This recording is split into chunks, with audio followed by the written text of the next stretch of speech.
Cashiers of Reddit, what products make you silently judge the persons who buy them? 1. Had a teenage girl come in with several members of her family. They all came up to the counter practically in tears and bought a pregnancy test. She then went into our bathroom to take the test, which I thought was odd. Seems like the kind of thing you'd do in the sanctity of your own home. Then the girl comes out, bawling, and then her family starts bawling and they're making a huge scene in the middle of my store. It was super duper awkward. 2. I cashiered at a department store. Had a dude in his mid-20s pull up to my register with rope, duct tape, cleaning gloves, a tarp, bleach, Febreze, cookies, a bucket, and sponges. I rang him up. I didn't even notice what he'd purchased until he came back in. He just said, "Dude, I could be planning to commit something gruesome and you didn't even care."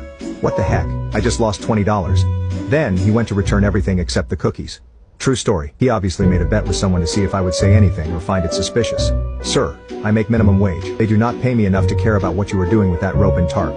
3. The only time I really judged someone was when he came in and found a perfume he liked and bought 2. I said, "It would probably be a good idea if you have 2 women in your life thinking wife, mother, daughter, etc. to get them something different." He said, "Oh no, one is for my wife, the other for my girlfriend. If they wear the same perfume I don't have to worry about my wife smelling my girlfriend's perfume on me." I mean, that is smart, but it's also terrible. 4. When a guy buys feminine hygiene products and has to explain that it's for his girlfriend. Dude, nobody thinks you were buying pads for yourself. 5. I used to work at AutoZone. One day a customer came in and asked if there were any deals on our strongest antifreeze. I asked him if he meant the lowest temperature rating and he said no, the one with the most ethylene glycol. I was really confused and asked him what he needed it for and he told me it was because his neighbor's kids just got kittens and they were trespassing on his property. I excused myself and went back to my boss, the store manager, and told him and he told me I had to make the sale. I had to sell him 4 gallons of antifreeze for some defenseless kittens which I'm sure absolutely crushed his neighbor's kids. 6. Freshman year of high school I was a cashier at a local grocery store. There was an upscale organic cupcake boutique in town that sold their cupcakes for about $4 each. It was ridiculous, but people still bought them. Anyway, the owner would come in every other week and buy about 20 boxes of cupcake mix and frosting. She must have had like 1,000% rate of return on those things. The cupcake boutique has since gone out of business, and the lady was an arrogant soccer mom in her mid-30s. But it's interesting to know how common this apparently is. 7. One of our customers buys anywhere from 25 to 32 bottles of laxatives a week, every week, and not the one taken by mouth either. 8. Not a cashier, but I worked in fulfillment for 4 years. I can't tell you how many times I checked out the name on the label for a shipment of questionable combinations. Don't ever think that buying something online means that you escape the judgment of others.